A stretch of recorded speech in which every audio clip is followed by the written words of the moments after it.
Asia cup ಇತಿಹಾಸದಲ್ಲಿ for the first time Bharat versus Pakistan final fight fix ಆಗಿದೆ. ಈ ಪಂದ್ಯ ಭಾರತಕ್ಕೆ ಟ್ರೋಫಿ ಗೆಲುವಿನ ಜೊತೆಗೆ ಪ್ರತಿಷ್ಠೆಯ ಪ್ರಶ್ನೆಯಾಗಿದ್ರೆ ಪಾಕಿಸ್ತಾನಕ್ಕೆ ರಿವ್ಯಾಂಜ್ ಮ್ಯಾಚ್ ಆಗಲಿದೆ.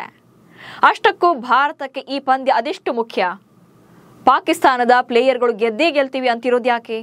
ಪ್ರತಿಷ್ಠೆ ವರ್ಸಸ್ ಅವಮಾನದಲ್ಲಿ ಗೆಲ್ಲೋದ್ಯಾರು? ಇವತ್ತಿನ ಮ್ಯಾಚಲ್ಲಿ ಲಂಕಾವನ್ನ ಸೋಲಿಸುತ್ತಾ ಭಾರತ?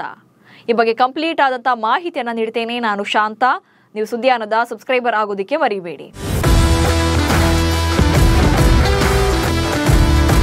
ಏಷ್ಯಾ ಕಪ್ ಟೂರ್ನಿ ಸದ್ಯ ಕ್ಲೈಮ್ಯಾಕ್ಸ್ ಹಂತಕ್ಕೆ ಬಂದಿದ್ದು 2025ರ ಚಾಂಪಿಯನ್ಸ್ ಯಾರು ಅನ್ನೋದು ಡಿಸೈಡ್ ಆಗೋಕೆ ಇನ್ನೊಂದೇ ಹೆಜ್ಜೆ ಬಾಕಿ. ಸೆಪ್ಟೆಂಬರ್ 28 ಅಂದ್ರೆ upcoming Sunday final fight fix ಆಗಿದೆ. ಭಾರತಕ್ಕೆ ಈ ಸಂಡೇ ಹ್ಯಾಟ್ರಿಕ್ ಸಂಡೇ ಆಗುತ್ತಾ ಎನ್ನುವಂತ ಪ್ರಶ್ನೆ ಮೂಡಿದೆ. ಯಾಕಂದ್ರೆ ಕಳೆದ 2 ಸಂಡೆಗಳಲ್ಲೂ ಕೂಡ ಭಾರತ ಇದೇ ಪಾಕಿಸ್ತಾನವನ್ನ ಸೋಲಿಸಿತ್ತು.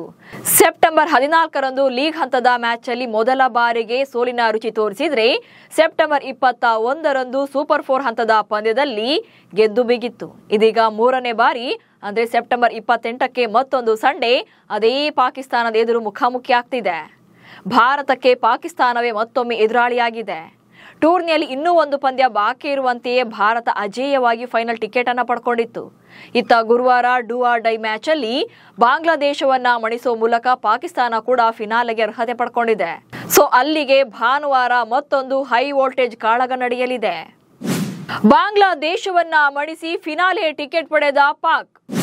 ಏಷ್ಯಾ ಕಪ್ ಸೂಪರ್ 4 ಪಂದ್ಯದಲ್ಲಿ ಗುರುವಾರ ಬಾಂಗ್ಲಾದೇಶ ವಿರುದ್ಧ 11 ರನ್ಗಳಿಂದ ಗೆದ್ದು ಪಾಕಿಸ್ತಾನ ತಂಡ ಫೈನಲ್ಗೆ ಅರ್ಹತೆ ಪಡ್ಕೊಂಡಿದೆ. ಈ ಮೂಲಕ ಇತಿಹಾಸದಲ್ಲೇ ಇದೇ ಮೊದಲ ಬಾರಿಗೆ ಭಾರತ ಮತ್ತು ಪಾಕಿಸ್ತಾನ ತಂಡಗಳು ಏಷ್ಯಾ ಕಪ್ ಫೈನಲ್ನಲ್ಲಿ ಮುಖಾಮುಖಿಯಾಗಲಿವೆ.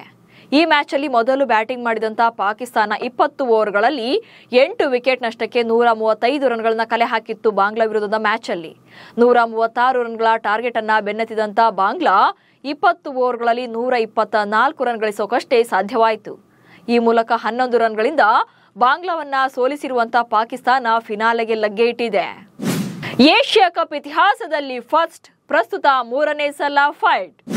ಪ್ರಸ್ತುತ ಟೂರ್ನಿಯಲ್ಲಿ ಉಭಯ ತಂಡಗಳು ಫೈನಲ್ನಲ್ಲಿ ಮುಖಾಮುಖಿ ಆಗ್ತಾ ಇರೋದು ಹಲವು ಮೊದಲುಗಳಿಗೆ ಸಾಕ್ಷಿಯಾಗಲಿದೆ.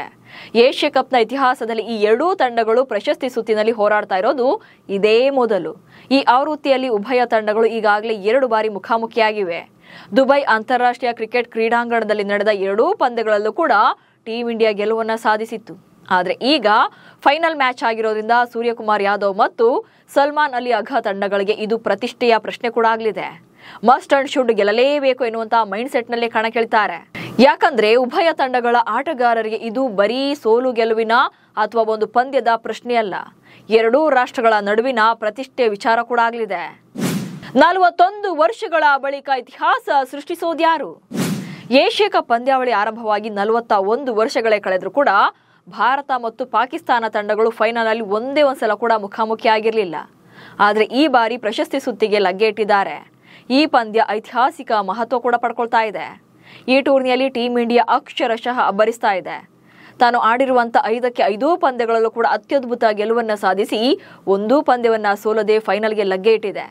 ಇನ್ನು ಗುಂಪು ಹಂತ ಮತ್ತು ಸೂಪರ್ 4 ಹಂತಗಳಲ್ಲಿ ಎದುರಾಳಿಗಳನ್ನ ಧೂಳಿಪಟ ಮಾಡಿರುವಂತ ಭಾರತೀಯ ಆಟಗಾರರು ಅದ್ಭುತ ಫಾರ್ಮ್ ನಲ್ಲಿದ್ದಾರೆ.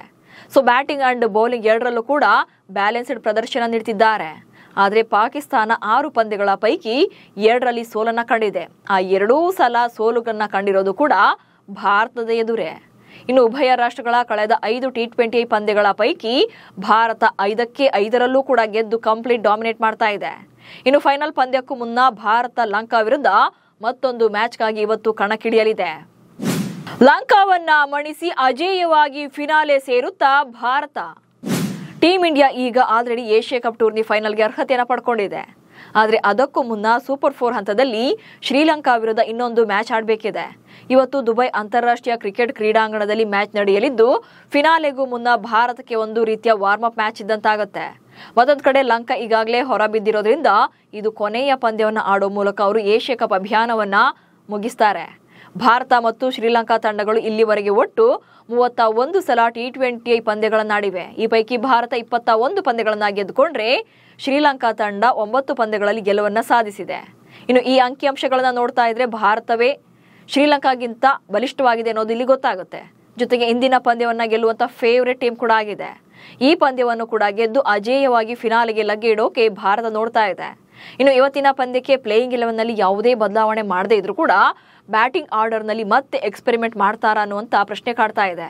ಯಾಕಂದ್ರೆ ಸ್ಲಾಟ್ ಚೇಂಜ್ ಮಾಡಿ ಹೊಡೆತ ತಿಂದಿರೋದ್ರಿಂದ ಯಾವುದೇ ಬದಲಾವಣೆ ಮಾಡದೆ ಇದ್ರೆ ಇವತ್ತಿನ ಪಂದ್ಯಕ್ಕೆ ಒಳ್ಳೆಯದು. ಯಾಕಂದ್ರೆ ಮುಂದಿನ ಪಂದ್ಯ ಪಾಕಿಸ್ತಾನದ ವಿರುದ್ಧ ಇರೋದ್ರಿಂದ ಇವತ್ತಿನ ಮ್ಯಾಚ್ ಅಲ್ಲಿ ಒಂದು ಐಡಿಯಾ ಸಿಗುತ್ತೆ. ಹೀಗಾಗಿ ಎಕ್ಸ್ಪೆರಿಮೆಂಟ್ ಮಾಡೋದ್ರ ಬದಲು ಯಾವ ಸ್ಲಾಟ್ ನಲ್ಲಿ ಯಾವ ಆಟಗಾರ ಫಿಕ್ಸ್ ಇರ್ತಾರೋ ಅವರನ್ನೇ ಕಳಿಸಿದ್ರೆ ಅಟ್ಲೀಸ್ಟ್ ಬ್ಯಾಟಿಂಗ್ ನಲ್ಲಿ ಒಂದೊಳ್ಳೆಯ ಸ್ಕೋರ್ ಅನ್ನ ಮಾಡಬಹುದು.